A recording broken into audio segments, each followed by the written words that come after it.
മുന്തിരിത്തോട്ടങ്ങളും നമ്മൾ ഇറക്കിയിട്ടുണ്ട്. സല്ലല്ലാഹു അലൈഹി വസല്ലം നിങ്ങൾ പറഞ്ഞു, കുലൂ നിഅമത്താം, നിങ്ങൾ ബിസ്മിൻ ചൊല്ലി ഭക്ഷിക്കണം. ഏറ്റവും നല്ല ഭക്ഷണമാണ് അസ്സബീബു, ഉണക്കമുന്തിരി. ഉണക്കമുന്തിരിയെ പറ്റി ഹദീസിൽ പറഞ്ഞപ്പോൾ യശുദ്ദുൽ അസുബാ, ഞരമ്പുകളെ അത് ഭദ്രമാക്കി തരും. ഞരമ്പുകൾക്ക്, നാഡീ ഞരമ്പുകൾക്ക് നല്ല ഫലം നൽകും. അതേ വയുത്ഫിഉൽ ഗളബാ, റബ്ബിന്റെ ദേഷ്യം അത് കെടുത്തിക്കളയും. വയുദ്ഹിബുൽ വസബാ, ക്ഷീണം മാറ്റിക്കളയും. വയുറുൽ റബ്ബാ, റബ്ബിനെ തൃപ്തിപ്പെടുത്തും. വയുതയ്യിബുൻ നക്ഹതാ, ഉണക്കമുന്തിരി കഴിച്ചാൽ വായ്നാറ്റം കുറയും. ചിലര് ബ്രഷ് ചെയ്താലും ദുർഗന്ധ വാസനയുണ്ടാവും. അത് നീക്കാനുള്ള ഒരു ചികിത്സയാണ് ഉണക്കമുന്തിരി. ഇടക്കിടക്ക് ഇങ്ങനെ കഴിക്കും.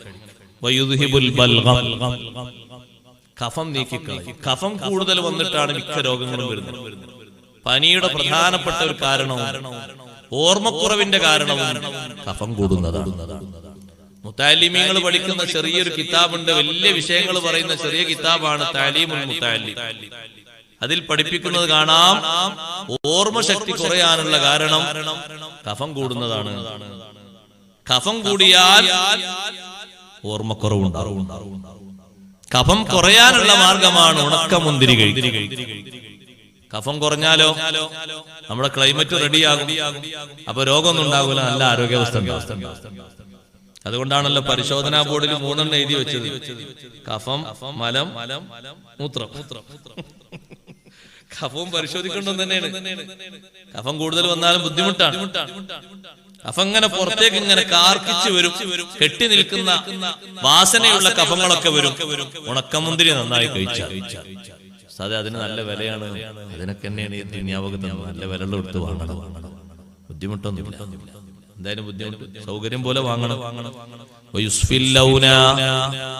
നല്ല ശരീരത്തിന് നല്ല ഭംഗി വർദ്ധിപ്പിച്ചു തരും, കളറുണ്ടാക്കി തരും. പിന്നെ മേക്കപ്പ് ചെയ്യേണ്ടി വരും. ഇപ്പോഴൊക്കെ മേക്കപ്പ് അല്ലേ. ചുണ്ടിന് ചികപ്പില്ലാത്തത് കൊണ്ട് കുറെ അങ്ങനെ തേക്കുക, മുടിക്ക് കറുപ്പില്ലാത്തതുകൊണ്ട് കുറെ അങ്ങനെ തേക്കുക. പിന്നെ ശരീരത്തിന്റെ പല ഭാഗങ്ങളും വെള്ളമില്ലാത്തതുകൊണ്ട് എന്താ ചെയ്യാ, ഒക്കെ വടിച്ച് വൃത്തിയാക്കിയിട്ട് വേറെന്തൊക്കെയോ കോയമ്പിട്ട് തേക്കുക. അതിനൊരു പ്രത്യേക സ്ഥലമുണ്ടല്ലോ, എന്നതിന്റെ പേര് അങ്ങനെ നിറണ്ടായി കൊടുക്കുന്ന സ്ഥലല്ലേ, പാർലർ. അതന്നെ അതിന് കല്യാണ പെണ്ണിനെ 2 ദിവസം അവിടെ കൊണ്ടുപോയി കുളിപ്പിക്കാം.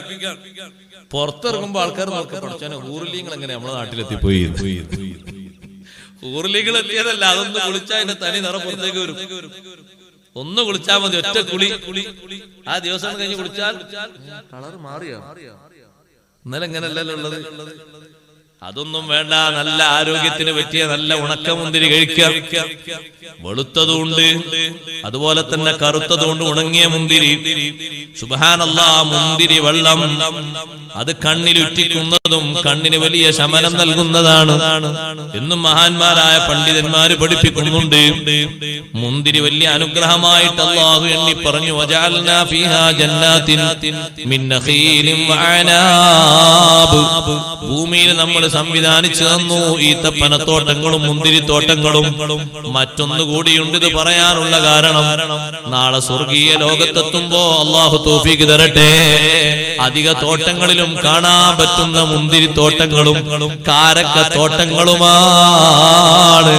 കാരക്കത്തോട്ടങ്ങളില്ലാത്ത ഒരു സ്വർഗവുമില്ല, മുന്തിരി ഇല്ലാത്തൊരു സ്വർഗവുമില്ല.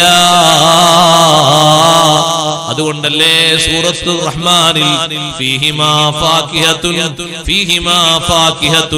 വനഖ്ലുൻ വറുമ്മാൻ, ആ സ്വർഗീയ തോട്ടങ്ങളിൽ റുമ്മാനുണ്ട്.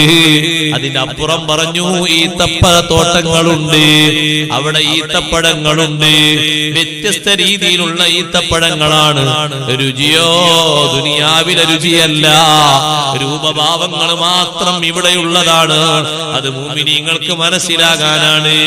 റുമ്മാന്റെ കളർ ഇവിടെയുള്ള കളറാണ്, പക്ഷേ ഉള്ളിലുള്ളതിന്റെ രുചി ഇവിടത്തെ രുചിയല്ല.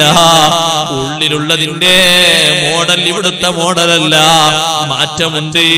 കളർ എന്തിനാണ് അല്ലാഹു അങ്ങനെ വെച്ചത് എന്നറിയോ? ആഗ്രഹിക്കാനും ആ ആഗ്രഹിക്കൊണ്ട് ഉമ്മാൻ ഇങ്ങോട്ട് കിട്ടാനുമാണ്.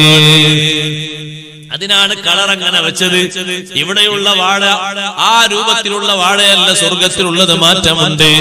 പക്ഷേ ആ വാഴയിൽ ആ കുലകളിൽ നിറം വെച്ചിരിക്കുന്ന ദുനിയാവിലെ നിറമാണ്. ഇവിടെ സഹോദരങ്ങളെ വാഴ ഉണ്ടാകുമ്പോ അതിന്റെ മുകളിലാണ് നമ്മൾ കൊല കാണാറുള്ളത്. അതേ സമയത്ത് സ്വർഗത്തിൽ അങ്ങനെയല്ല. താഴ്ഭാഗം മുതൽ മുകൾ ഭാഗം വരെ അങ്ങനെയാണ്. സൂറത്ത് വാഖിയയിൽ പറഞ്ഞില്ലേ, അട്ടിയട്ടിയായിട്ട് താഴെ മുതൽ മുകൾ വരെ കുലകളാണ്. യഥേഷ്ടം പറിച്ച് ഭക്ഷിക്കാൻ പറ്റുന്ന രീതിയിലാണ്. പറിക്കുമ്പോ തീർന്നു പോകുന്നില്ല, അതേ സ്ഥാനത്ത് തന്നെ വീണ്ടും അവിടെ ഉണ്ടാവുകയാണ്. ആരെത്ര പറിച്ചാലും തീർന്നു പോകൂല. ഒരാൾക്കും കിട്ടാതെയാകൂല, തീർന്നു പോവുകയുമില്ല. ഇപ്പൊ ഈ സീസണിൽ ചിലത് കിട്ടൂല അല്ലേ? ചക്ക കിട്ടും ഞാൻ കുറച്ച് കഴിയണം അല്ലേ? അവിടെ അങ്ങനെ അവിടെ എല്ലാ സീസണിലും എല്ലാം ഉണ്ടാകും. ചക്കല്ലല്ലോ അവിടെ? 2 മാസം മുമ്പ് ചോദിക്കേണ്ട ഉസ്താദേ ഉണ്ടായിരുന്നു. അങ്ങനെ അവിടെ എല്ലാ കാലത്തും ആർക്കും കിട്ടാതെ ആയി പോകൂല. ആരും വില ഇങ്ങനെ കൂടിയിട്ട് വാങ്ങാതെ ആയി പോകൂല. നമ്മളിങ്ങനെ മാർക്കറ്റിൽ ചെന്ന് നോക്കി നല്ല പഴങ്ങൾ ഇരിക്കുന്നുണ്ട്, കണ്ടിട്ടൊക്കെ വാങ്ങണമെന്നുണ്ട്. ചോദിച്ചു ആപ്പിളിനെന്താ? ആപ്പിളിന് ചെറിയ 250. അപ്പൊ 1 കിലോ വാങ്ങാനും കൂടി ഒക്കൂല. 250 എന്നാ പിന്നെ ഒരാപ്പിൾ നോക്കുമ്പോ 1 കിലോ ആപ്പിള് വേണ്ട. ഓറഞ്ചിനെന്താ? ഓറഞ്ചിന് വലിയ വ്യത്യാസമൊന്നുമില്ല. 200 അതിനുണ്ടോ? എന്നാ പിന്നെ അത് 1/4 കിലോ മതി. ചുരുക്കി വില ഓവറായിട്ട് പൊള്ളിയിട്ട് വാങ്ങാൻ പറ്റുന്നില്ല. അവിടെ ആ സന്ദർഭമൊന്നുമില്ല, എല്ലാവർക്കും കിട്ടും. അല്ലാഹു തൗഫീഖ് തരട്ടെ. ആ തോട്ടങ്ങളിൽ അധികം കാണാൻ പറ്റും. കാരക്കത്തോട്ടവും മുന്തിരിത്തോട്ടവും. അതെല്ലാ സ്വർഗത്തിലും. സ്വർഗം എന്ന് പറഞ്ഞാൽ ഒന്നല്ലല്ലോ, കുറേയല്ലേ? സ്വർഗത്തിന്റെ തോപ്പുകൾ കുറേയല്ലേ? കുറേ തോപ്പുകളുണ്ട്. സ്വർഗത്തിന് വ്യത്യസ്ത തോപ്പുകളുണ്ട്. അതിൽ പ്രഗത്ഭമായി പ്രശസ്തമായുള്ള തോപ്പുകളാണ് 8 എണ്ണം. 8 സ്വർഗം അല്ലേ? 8 സ്വർഗം. അതേ സമയത്ത് സ്വർഗം ആകെ 8 ലോകമൊന്നുമല്ല, വിശാലമായി കിടക്കുന്ന ഒരു ലോകമാണ്, അനന്തമായി കിടക്കുന്ന ഒരു ലോകം. ആ തോപ്പുകളിൽ എല്ലാ തോപ്പുകളിൽ പോയി നോക്കിയാലും കാരക്കത്തോട്ടവും കാണും, മുന്തിരിത്തോട്ടവും കാണും.